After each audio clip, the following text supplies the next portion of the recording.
dan saya senang dan terhormat bisa hadir di hadapan kami kali ini.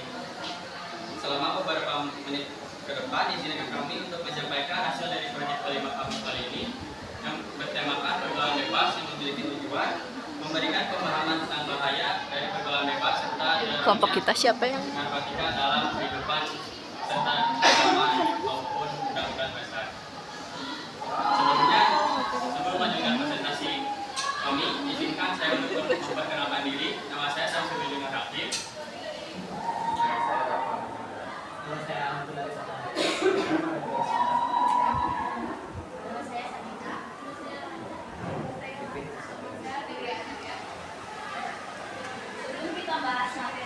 itu nggak kelihatan nggak apa-apa ya. Saya ingin menjelaskan apa sih karya yang ada di hadapan kita ini. Jadi yang bisa dibaca di sini cuma refleksi yang artinya membuka diri melihat ke belakang apa yang telah terjadi. Khususnya yang seperti tema yang kita bawakan kali ini yaitu pergaulan bebas. Nah, cara saya dan teman-teman saya membuat lading pengetahuan ini dengan kami bertujuan merefleksi para pembaca agar paham apa itu narkoba dalam hukum Indonesia maupun agama. Kami membuat lading ini dalam satu rumah terinspirasi dari tempat yang kami kunjungi kemarin yaitu yang terkenal. Dan mereka sendiri memiliki rumah rekomendasi bagi orang-orang yang memakai narkoba. Karena rumah itu memiliki tujuan yang sama, yaitu membebaskan seseorang dari bahaya narkoba.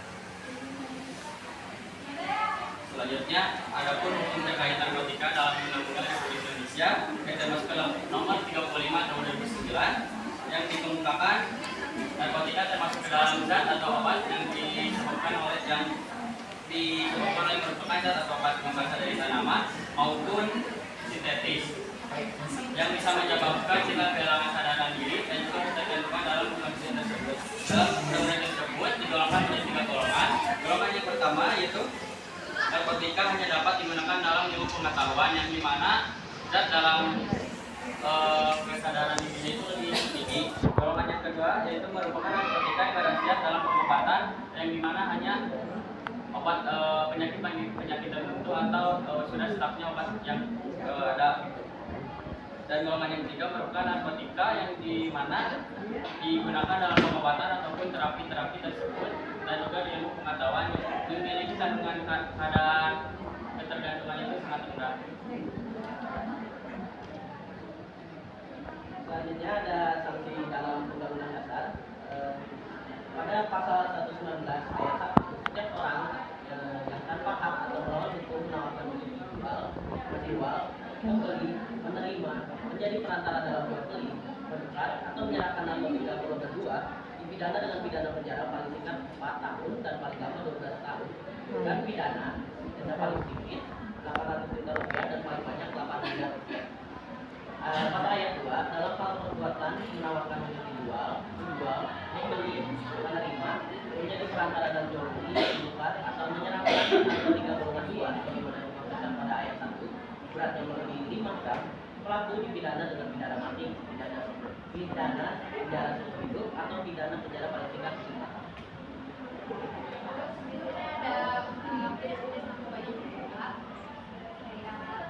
Jadi narkoba itu ada 2 jenis, ada yang dari pengobatan, ada yang sampai dari kimia. Yang pengobatan salah satunya ada efedrin, dan itu mengandung tetracycline komponennya. Dan itu bisa disebut sebagai kanabinoid dalam kanabinoid. Dan bahasa juga ada kanabinol atau CBD, ada juga tetrahidrokannabinol atau CBD. Keduanya itu zat psikotropik.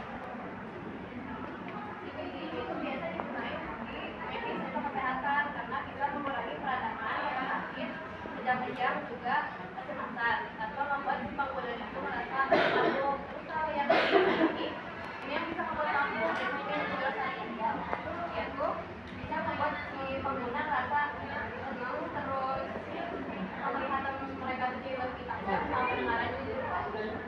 Kalau ganja dikonsumsi secara berlebihan itu dapat menyebabkan gangguan memori dan jantung meningkat.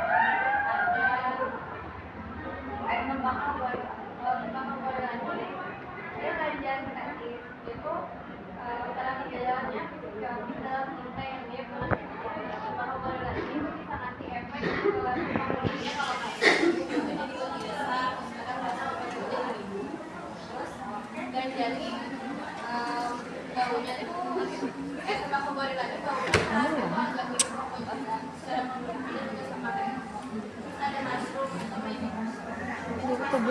jamur yang tumbuh secara bebas itu mengandung psikologis, neuroaktif dan kemudian tuh bisa melakukan semua indera dan pikiran juga, itu bisa membuat si orang yang sudah mengonsumsinya bisa berhalusinasi melihat atau mendengar hal-hal yang tidak ada. Jamur ini tuh biasanya batangnya lebih panjang. Ingin moderatornya itu.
Depresi atau stres tingkat tinggi karena obat-obat yang biasa mereka pakai itu merasa kurang, jadi mereka mengonsumsinya dengan sangat banyak dan membuat mereka jadi stres. Terus ada karena alprazolam dan tiga obat itu memiliki efek sama buat tenangin sama buat orang itu lebih relax, terus berpengaruh terhadap kemampuan berpikir.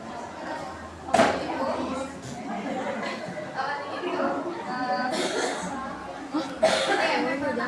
bisa digunakan oleh tenaga medis. Kalau Rivono itu bisa dipakai sama tenaga medis buat anestesi. Kalau yang ekstra biasa buat melakukan otot. Terus kalau dikonsumsi dalam dosis lokal, obat ini bisa melakukan jantung, melakukan lebih pelan dan ringan. Semua narkoba itu kalau dikonsumsi dengan benar tidak menimbulkan efek samping yang jelek itu yang buruk. Tapi kalau dia dikonsumsinya secara berlebihan, atau menjadi kecanduan, biasa efek samping paling buruknya itu bisa meninggal. Pesannya kan dari tadi kita udah ngebahas apa itu narkoba, terus jenis-jenisnya apa aja, terus apa jenis-jenis narkobanya, sama pasal-pasal hukum tentang narkoba di Indonesia itu seperti apa. Nah selanjutnya itu aku bakal kasih tahu gimana sih cara kita menghindari narkoba itu sendiri. Nah yang pertama itu hindari rasa penasaran untuk mencoba. Nah rasa penasaran itu kayak awal dari semuanya gitu.